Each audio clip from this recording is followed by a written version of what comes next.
গান বাজনা আমাদের জীবনের এতটাই অবিচ্ছেদ্য একটি বিষয় হয়ে উঠেছে, হোক সেটা বন্ধুদের সাথে পার্টি বা বিবাহ, যে কোনো আনন্দময় মুহূর্তকে আরও রঙিন করে তুলতে মিউজিকের বিকল্প হিসেবে কোনো কিছু আমরা ভাবতে পারি না। এটা এতটাই আমাদের সমাজে এবং আমাদের জীবনের সাথে মিশে আছে, ঠিক যেভাবে মিউজিকের সাথে মিশে আছে মিউজিশিয়ান বা মিউজিক আর্টিস্ট। এটা খুবই স্বাভাবিক বিষয় যে মিউজিক আর্টিস্ট ছাড়া মিউজিক তৈরি করা সম্ভব নয়, এবং মিউজিক নামক এই ড্রাগ আমাদের কাছে পৌঁছাতে শয়তান এই আর্টিস্টদেরকে বাছাই করে রেখেছে, যার ভেতরে একজন হচ্ছে ডোজা ক্যাট। আমাদের গান বাজনার আজকের এই 17তম পর্বে আমরা তাকে এক্সপোজ করব। তার নামের প্রথম অংশ ডোজার মিনিং যদি আপনি খুঁজতে যান তাহলে বুঝতে পারবেন এর দ্বারা পৃথিবীর মারাত্মক কিছু নেশাদ্রব্য বোঝানো হয়, যা হিপ হপ কালচারের সাথে অনেক আগে থেকেও জড়িত ছিল, যেটা আমেরিকার হিপ্পি কালচারের সাথে জড়িত। এখন প্রথমে যদি আমরা তার দিকে ভালো করে খেয়াল করি তাহলে দেখতে পারবো সে একটি ব্ল্যাক ক্যাট, কালো বেড়ালের থিম ব্যবহার করে নিজেকে ডার্ক এবং অশুভ আত্মা হিসেবে রিপ্রেজেন্ট করতে। যেমনটা আগের কালে কুসংস্কারের মধ্যে দেখা যেত কালো বিড়ালকে অশুভ হিসেবে দেখা হতো, এবং প্রতিটি সুপারস্টিশনই জাহেলিয়াতের সঙ্গে জড়িত, যে জাহেলিয়াতের মধ্যে শয়তান বারবার মানুষদেরকে পতিত করে। ডোজা ক্যাটের এই ছবিতে দেখতে পাচ্ছেন সে এমনভাবে কালো কস্টিউম পরেছে যেন তাকে সত্যিই সেই কালো অশুভ বিড়ালের মতো দেখায়। এছাড়াও মাথায় দুটি কানের বদলে আমরা শিং দেখতে পাচ্ছি, যা শয়তানকে রিপ্রেজেন্ট করে। তার মানে কালো আত্মা, কালো ছায়া দিয়ে সে নিজেকে শয়তানের রিপ্রেজেন্টেটিভ বুঝিয়েছে। চলুন বিষয়টি আরেকটু ক্লিয়ার হওয়া যাক। 1 বছর আগে ডোজা ক্যাট তার ইউটিউব চ্যানেলে একটি গান রিলিজ করেছিল ডোজা ক্যাট ডেমন্স নামে। গানের শুরুতে দেখানো হচ্ছে কোনো এক ঝড়ের রাতে একজন মহিলা তার বাড়িতে একা বেডে শুয়ে আছে। এরই মধ্যে তার ঘরে বিদ্যুৎ চমকানোর সাথে যে আলো আসছিল সেই আলোতে দেখা যায় একটি ব্ল্যাক এন্টিটিকে ঘুরে বেড়াতে, যেটা সত্যি শুধু ডিমনিক বললে ভুল হবে, খুবই ভয়ঙ্কর দেখতে। মনে হচ্ছে শয়তানের একটি প্রতিচ্ছবি তুলে ধরা, এবং ডোজা ক্যাট নিজে এই রোল প্লে করেছে। একবার ভালো করে তাকিয়ে ভেবে দেখেন এটা কোনো দিক থেকে মিউজিকের আর্টের সাথে জড়িত, কোন অ্যাঙ্গেল থেকে এটা এন্টারটেনমেন্ট। এই ভয়ানক রূপে নিজেকে সাজিয়ে সে বলছে হাউ মাই ডিমন লুক, মানে আমার শয়তান কেমন দেখতে। এখন যখন আমার পকেট ভর্তি তখন তোমরা কাঁপছো। এই পকেট ফুল দিয়ে সে ধন দৌলত বুঝিয়েছে, যা শয়তানের হয়ে কাজ করার জন্য ইলুমিনাতি এই আর্টিস্টদেরকে দিয়ে থাকে, যেই অর্থের অহংকার করে সে অন্যদেরকে গালাগালি দিচ্ছে। ডোজা ক্যাট এখানে রিদেম এন্ড পোয়েট্রির মাধ্যমে এগুলো প্রকাশ করছে, কারণ সে সিঙ্গার হওয়ার পাশাপাশি একজন র্যাপার। তারপর সে বলছে I am on to bigger things, যার অর্থ আমি আরো বড় কিছু করতে যাচ্ছি, বা বড় কিছুর পেছনে রয়েছি, বড় কিছুর জন্য ছুটছি। I just bought a limousine, যেটা আসলে একটা গাড়ির নাম। You live like me in your dreams, মানে তার এই মুহূর্তে যে লাইফস্টাইল রয়েছে সেটা অন্যরা শুধু স্বপ্নেই আশা করতে পারবে। তার মানে ওরা বিশ্বাস করে একজন সাধারণ মানুষ ওই লেভেলে পৌঁছাতে পারবে না যে লেভেলে একজন আর্টিস্ট তার আত্মা শয়তানের কাছে বিক্রি করে হাসিল করে থাকে। তারপর সে বলছে আই এম এ পাপেট। এখন দেখেন আমরা যে বারবার ওদের জন্য এই শব্দটা ব্যবহার করি, অ্যাকচুয়ালি ওরাই মজা পায় নিজেদের জন্য এই শব্দগুলো ব্যবহার করতে। পাপেট কাকে বলা হয়? পাপেট ওই জিনিসটাকে বলা হয় যাকে অন্য কেউ নিয়ন্ত্রণ করে, ছোটখাটো কোনো ডামি পুতুল। এখানে আলটিমেটলি ডোজা ক্যাট নিজেকে শয়তানের হাতের পুতুল বোঝাচ্ছে। এখন সে যে স্পিরিচুয়াল কোনো বিষয় বোঝাচ্ছে সেটা কিভাবে বুঝবেন? লিরিক্সের মধ্যে দেখেন আই এম এ পাপেটের পরে লেখা আছে আই এম এ শিপ। কিছুদিন আগে মেষপালক নিয়ে একটি ভিডিও আপলোড করেছিলাম। বিবলিক্যাল রেফারেন্স অনুযায়ী একটি শিপ হচ্ছে একজন ব্যক্তি, আল্লাহ তাআলার গাইডেড পারসন বা আল্লাহ তাআলার পথ অনুসারী। কিন্তু শয়তান তো সবসময় আল্লাহ তাআলাকে কপি করে, নিজেকে খোদা দাবি করে, মানুষদেরকে দিয়ে নিজের উপাসনা করায়, মানুষদেরকে নিয়ন্ত্রণ করে, খারাপ পথে পরিচালনা করে। তাই এখানে সে ওই শেফার্ড বা সৃষ্টিকর্তার শিপ নয়, সে এখানে ডিমন, যা এই গানটির নাম, সেই শেফার্ডের মেষ বা শিপ। তারপর বলছে I M A cash cow. Cash cow সেই গরুকে বলা হয় যে গরু মানুষ খরিদ করে থাকে সেটা থেকে লাভবান হওয়ার জন্য। আমাদের গ্রাম অঞ্চলে এমনটা হয়, ফার্মার্সরাও করে। তো এটা এমন একটা প্রোডাক্ট যা একটি ইনভেস্টমেন্ট। সে নিজেকে একজন ভালো ইনভেস্টমেন্ট হিসেবে বলছে, একটা ভালো প্রোডাক্ট, এমন প্রোডাক্ট যে অনেক লাভ এনে দেবে। কার জন্য সেটা বুঝতেই পারছেন, ডিমনের জন্য, যেহেতু গাইডেড বাই ডিমন বা ডিমনের পাপেট। এবং সে আরো বলছে I am the fastest going on all your apps. তোমাদের ফোনে যতগুলো অ্যাপ্লিকেশন রয়েছে, ইউটিউব, ইনস্টাগ্রাম, সেখানে আমি ফেমাস বা আমি খুব দ্রুত ছড়িয়ে যাচ্ছি, প্রচারিত হচ্ছি। সেখানে পুরো প্লট সাজিয়ে বলেছে যে একটা মানুষ শয়তানের কাছে আত্মা বিক্রি করলে শয়তান তার কাছ থেকে কিভাবে লাভবান হয় এবং সেই ব্যক্তি নিজে কিভাবে ফেমাস হয় প্লাস বড়লোক হয়। এর পরের একটি দৃশ্যে 1 মিনিট 42 সেকেন্ডে আমরা ডোজা ক্যাটকে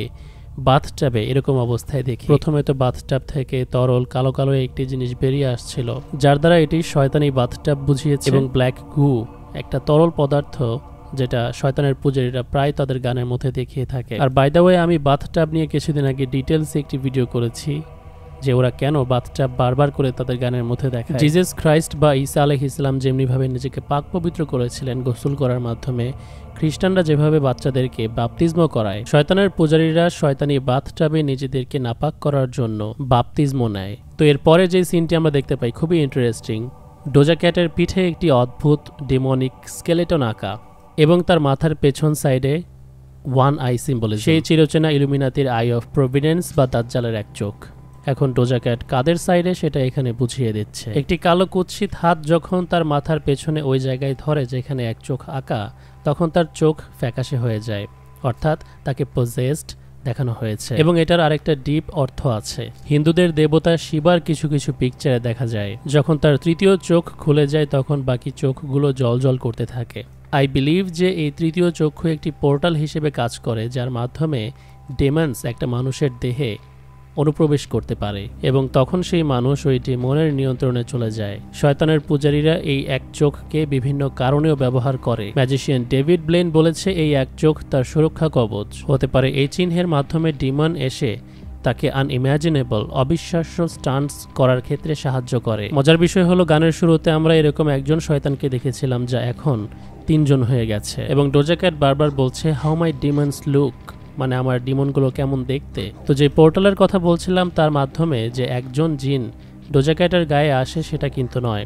আপনি যখন নিজের সাথে একটা পোর্টাল খুলে দেন তখন অসংখ্য জিন অনুপ্রবেশ করতে পারে আপনার দেহে। জিনদের জগতের সাথে একটি দরজা বা পোর্টাল খোলার জন্য সাধারণত যে সিম্বলটি ব্যবহার হয় সেটা হচ্ছে পেন্টাগ্রাম। বাকি 4টা এলিমেন্টের পাশাপাশি নিজেকে বা নিজের আত্মাকে রাখতে হয়, তখন আপনার দেহে একটা দরজা হয়ে যায় জিনদের অনুপ্রবেশের জন্য। কিছু মানুষ প্রশ্ন করে আমি এসব ব্যাখ্যা করে আমার ভিডিওতে ব্ল্যাক ম্যাজিক চর্চা শেখাই কিনা। আমি নিজে কখনো এসব কুফরি প্র্যাকটিক্যালি চর্চা করিনি। অনুসন্ধানের মাধ্যমে যতটুকু জেনেছি ততটুকুই বলছি। এসব চেষ্টা করতে গেলে আমি কেন, কোনো মানুষই মুসলমান থাকবে না। শয়তানের পূজারী সেলিব্রিটিরা নিজেদের আত্মা শয়তানের কাছে বিক্রি করার সময়, র‍্যাপ মিউজিক বা গান গাওয়ার সময় লাইভ পারফরমেন্সে জিনদের সাহায্য নিয়ে থাকে। তখনই তারা নিজেদের শরীরে আত্মা প্রবেশ করতে দেয়। আবার ওদের পেট নেমও রাখা হয়, যেমন এমিনেম রেখেছে স্লিম শেডি। গানের মাধ্যমে ওদের ব্যাপারে ব্যাখ্যা করে, যেমন এমিনেম করেছিল monster that's under my bed. প্রথম লাইন ছিল আমি ফ্রেন্ডস উইথ দ্য মনস্টার। ডোজা ক্যাটের এই পুরো গানটাও ওই বদ জিনদেরকে যা তার সাথে আছে তাদেরকে ব্যাখ্যা করার জন্য। তারা যখন সেলিব্রিটিদের সাথে থাকে তখন পুরো ঘরের মধ্যে কিভাবে তারা ছড়িয়ে ছিটিয়ে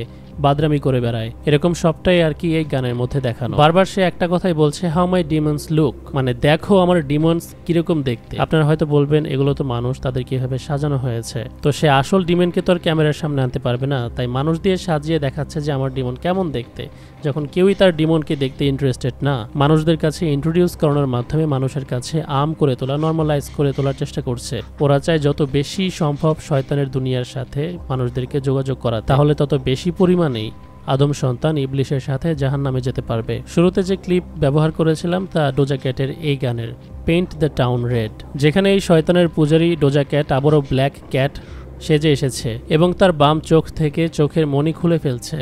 যে চোখের মণি টেবিলে রোল করার পর সে আসমানে চলে যায় এবং দেখেন পুরো একটা শয়তানের মূর্তি বানানো, 2টা বড় বড় শিং। সে শয়তানের মাথায় করে সে আকাশে উড়ে উড়ে যাচ্ছে। এই গানের লিরিক্সও খুবই ইন্টারেস্টিং।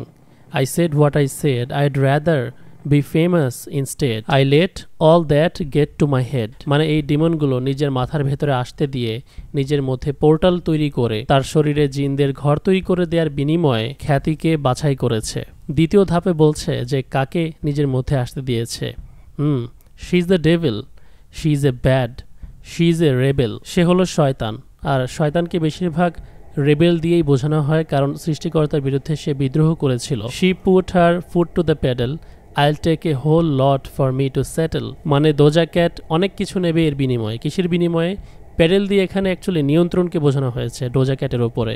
ডোজা ক্যাটকে নিয়ন্ত্রণ করার বিনিময়ে সে অনেক কিছু শয়তানের কাছ থেকে বিনিময়ে নেবে। এরপর তাকে আমরা একটি ব্ল্যাক হুডি পরা ফিগারের সাথে দেখি, যাকে আমরা গ্রিম রিপার হিসেবে চিনি। গ্রিম রিপার হলো মৃত্যুর দেবতা, এবং এখানে same lady in the red রেফারেন্সও রয়েছে ডোজা ক্যাট নিজেই। গতকালকে যেভাবে লেডি গাগাকে আব্রাকা ডাবরা গানে দেখে, তো নিজেকে নিজে একটা প্রশ্ন করুন তো, কেন এই মিউজিশিয়ানরা সবাই নিজেকে লেডি ইন রেড দেখাতে পছন্দ করে। ইশতার দেবী ইসরায়েলের জায়নবাদ এবং শয়তানের পূজারীরা যাকে পূজা করে সেই হচ্ছে আসল রেডি ইন রেড, যাকে বারবার করে শয়তানের পূজারীরা মিডিয়ায় প্রচার করছে, কারণ ওরা ডিপ ডাউন গোপনে এই দেবীর উপাসনা করে। দর্শকেরা এই দুনিয়াতে মানুষের সাথে ফ্লেক্স করতে চায়, দুনিয়াতে ধন দৌলত কামাই করতে চায়, শান্তিতে বসবাস করতে চায়, যার জন্য শয়তানের কাছে নিজেকে বিক্রি করে দেয়। কিন্তু আমরা মুসলিম হিসেবে প্রত্যেকেই জানি দুনিয়াবী ধন দৌলতের আসলে কোনো মূল্য নেই। আল্লাহ তাআলা যে ব্যাপারে সূরা তাকাসুরে বলেছেন, তোমাদেরকে অধিক অর্থ সম্পদ অর্জনের প্রতিযোগিতা বিভ্রান্ত করেছে, হাত্তা যুরতুমুল মাকাবির, যতক্ষণ না তা তোমাদেরকে